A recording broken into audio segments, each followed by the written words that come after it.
আজিও বহুত ধুনীয়াকৈ বনাই এটা মাংস ৰেচিপি লৈ আহিছোঁ। বনোৱা পদ্ধতিটো অকণমান নতুন, আপোনালোকে প্ৰথমৰ পৰা শেষলৈকে চাব। কালি এজন বেপাৰীয়ে এনেধৰণে মোক বাঁহৰ গাজ দিছিলে 10টা, মানে 10 কিলো আছে বোলে ইয়াত। যিয়ে নহওক বাৰু, এতিয়া এইফালে ইয়াত ঢেকীয়াও দিছে। যে কি নহওক, সকলোকে নতুন এটা ভিডিঅ'ৰ মাজলৈ স্বাগতম জনাইছোঁ। যদিহে ভিডিঅ'সমূহ চাই ভাল পায়, লাইক কমেণ্ট কৰিবলৈ নাপাহৰিব। মিনি আৰু মই দুইজনী বহি লৈছোঁ এতিয়া বাঁহ গাজখিনি।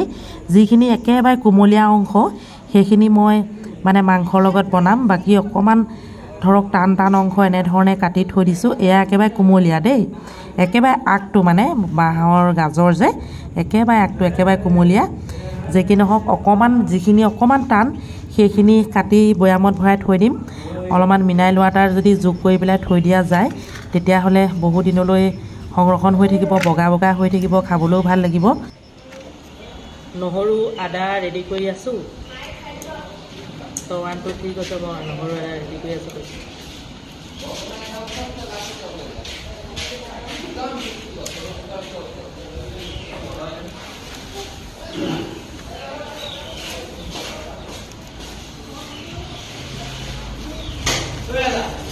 এইখিনি হৈছে লোকেল ডিম।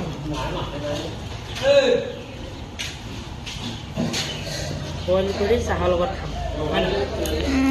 বইল ডিম চাহৰ লগত খাই ভাল লাগে। ভাল লাগে নে? লাগে। খাওঁ নে তহঁতি কেতিয়াবা? খাওঁ। লাল চাহ, বইল ডিম, খাওঁ। ভীমকল, হয় না?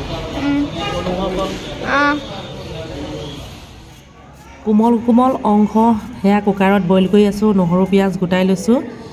এয়া পিঁয়াজ, এয়া নহৰু আদা সকলোখিনি যোগাৰ কৰি লৈছোঁ। এতিয়া মানে মই মাংসৰ লগত বনাম। এইফালে চব একেবাৰে কোমল কোমল অংশ মানে বইল কৰি কুকাৰত এনেকৈ বইল কৰি ল'ব লাগে, তেতিয়া ভাল আৰু, বা কেৰাহীত কৰিলেও হয়। যি কি নহওক, মই এনেধৰণে বইল কৰি ল'লোঁ। কৰি লৈ এতিয়া বাঁহৰ খৰাহী এটাত মানে টুকি পেলাই এইফালে কেৰাহী পাতি দিলোঁ। অকণমান তেল দিছোঁ, বহুত তেল দিব প্ৰয়োজন নাই। যিহেতু যিটো মাংস মই বনাবলৈ আৰম্ভ কৰিছোঁ, বহুত তেল দিব একেবাৰে প্ৰয়োজন নাই। কিহৰ লগত বনাম নিশ্চয় কিছুমানে বুজি পাইছে। পিঁয়াজখন অকণমান ৰঙচুৱা কৰি লওঁ, তাৰপাছতে আপোনালোকক দেখুৱাই আছোঁ। এয়া দেখিছে নহয়, একদম বাহিৰতে। এইফালে গাহৰি মাংস 1 কিলো আছে। বাঁহৰ গাজ কোমল অংশ বইল কৰি লৈছোঁ। এই আটাইখিনি বাৰু মিশ্ৰণ নকৰোঁ, দেখাম আপোনালোকক কিমানখিনি কৰিম। এতিয়া লাহেকৈ পিঁয়াজখিনি ৰঙচুৱা হোৱাৰ লগে লগে, ৰঙচুৱা মানে কি আৰু অকণমান গলি যোৱাৰ লগে লগে যোগ কৰি দিলোঁ মাংসখিনি। এতিয়া খুব ধুনীয়াকৈ 2-3 মিনিটমান ভাজিব লাগিব। তাৰপিছত ইটোৰ পাছত সিটো মই যোগ কৰি যাম। আপোনালোকে চাই যাওক। মোক খুব পানী লাগি আছে এইকেইদিন, মাতটো নিশ্চয় অকণমান বেলেগ বেলেগ শুনি পাইছে আপোনালোকে। সোৱাদ অনুসৰি নিমখ অলপ দি দিছোঁ। নিমখ আৰু হালধি সোৱাদ অনুসৰি, আদা নহৰু পিঁয়াজ, জলকীয়াটো দিমেই আৰু সেইটো জানেই, জ্বলা নহ'লে খাই ভাল নালাগিব। একদম চিম্পুল বনাইছোঁ, আপোনালোকে চাই যাওক। শেষত আৰু জনাবলৈ নাপাহৰিব আজি ৰেচিপিটো আপোনালোকৰ কেনে লাগিলে। যদিহে ফেচবুকত চাই আছে, তেনেহ'লে নতুনকৈ যিসকলে চাইছে তেওঁলোকক নমস্কাৰ জনাইছোঁ। চাই যদি ভাল পাইছে তেনেহ'লে ফ'ল' এটা কৰি থ'ব, অকণমান শ্বেয়াৰ কৰি দিব। যদি ইউটিউব চেনেলত চাই আছে তেনেহ'লে চেনেলটি ছাবস্ক্ৰাইব এটা কৰি থ'ব দেই, নতুনকৈ চোৱাসকলে। এয়া চাওক, অকণমান সময় ঢাকি দিলোঁ।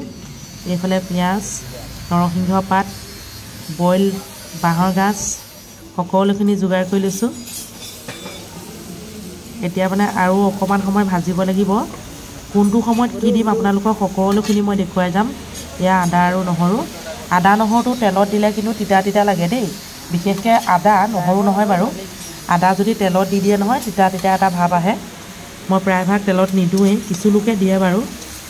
মানে মাজভাগতে দিব লাগে, নহ'লে একেবাৰে শেষলৈ দিব লাগে। গোন্ধটো বহুত ধুনীয়া হয়।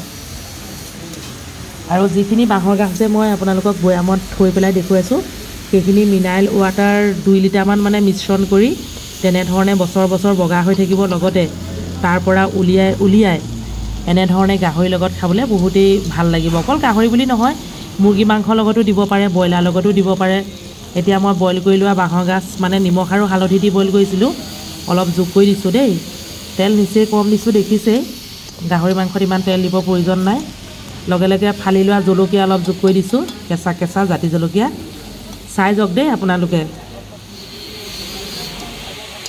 আমাৰ মানে হোটেলত মাজে মাজে অৰ্ডাৰ আহে, খৰিচাৰ লগত বনাই দিব লাগে, বাঁহৰ গাজৰ লগত বনাই দিব লাগে, সেই তেতিয়া মই বনাওঁ, নহ'লে কাৰিকৰে বনায়। কাৰিকৰে বেছিভাগ ব্ৰইলাৰ বনায়, হাঁহ বনায়, লোকেল মুৰ্গী বনায়। একেবাৰে শেষত এতিয়া গোটেই আদা নহৰুখিনি যোগ কৰি দিলোঁ। গাহৰি মাংস অৰ্ডাৰ থাকিলেহে বনোৱা হয়, বাকী হাঁহ মুৰ্গী এইবিলাক থাকে আৰু কম কম পৰিমাণে থাকে। এতিয়া যিহেতু খেতি ছিজন, ইমান বজাৰ ভালো নহয় দিয়কচোন, সেইকাৰণে বহুত বেছিকৈ বনাবলৈ নোৱাৰি আৰু কম কমকৈ বনাই আছোঁ। দিনটোত 3-4 মাহমান বনাবলগীয়া হৈয়ে যায়। মই যে ভাজি আছোঁ দেখিছে নহয়, এনেকৈ ভাজি ভাজি খাবলৈ কিন্তু বহুত টেষ্টি হয়। মই কিন্তু অকণমান গৰম পানী যোগ কৰিম, কিমান যোগ কৰিম আপোনালোকক দেখুৱাই আছোঁ। এয়া চাওক, গোন্ধটো বৰ ধুনীয়া ওলাইছে, দেখিছে নহয়। এইয়া একদম বনাই আছোঁ, উল্টা পাল্টাকৈ দেখাই দিছোঁ অকণমান আপোনালোকক। বাঁহৰ গাজ কোমলীয়া অংশ এনেকৈ কাটি কাটি প্ৰথমতে বইল কৰি লৈ এনেকৈ বনাব লাগে, বহুত ভাল লাগে। বা এনেই ভাজি বনালেও ভাল লাগে। মই যিখিনি বাকী আছে সেইখিনি এখন ভাজি বনাম, আৰু ইয়াতে বহুত বেছিকৈও দি দিয়া নাই, যিহেতু হোটেলৰ ৰেচিপি হয়। চাওক, দেখিবলৈ কি ধুনীয়া লাগিছে, খাইতো ক'বই নালাগে আৰু কিমান ভাল লাগিব, সেইটো আপোনালোকক ভাষাৰে বুজাব নোৱাৰি, নহয়নে বাৰু। এতিয়া অকণমান গৰম পানী যোগ কৰি দিছোঁ, আৰু অলপ অলপকৈ গৰম পানী দি থাকিলেই হ'ল। বহুত বেছি দি দিলে কিন্তু খাই বেয়া লাগিব, অলপ অলপকৈ দিব লাগে। আৰু অকণমান মাজে মাজে ঢাকন মাৰি আছোঁ, আপোনালোকক দেখুৱাহে নাই বাৰু। গোটেই ভিডিঅ'টো আপোনালোকক দেখাবলৈ গ'লে বহুত দীঘল হৈ যাব, মানে এঘণ্টাৰ ওপৰত লাগে এইখিনি বনাওঁতে। যিহেতু মাংস খুব ভালকৈ সিজাই ল'ব লাগে, নহয়নে বাৰু। সম্পূৰ্ণ নিসিজাকৈ কেতিয়াও খাব নালাগে দেই।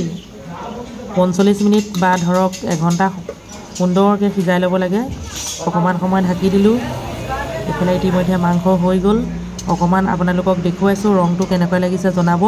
শেষলৈকে ভিডিঅ'টো চোৱাৰ বাবে মোৰ চেনেলৰ তৰফৰ পৰা সকলোকে বহুত বহুত ধন্যবাদ।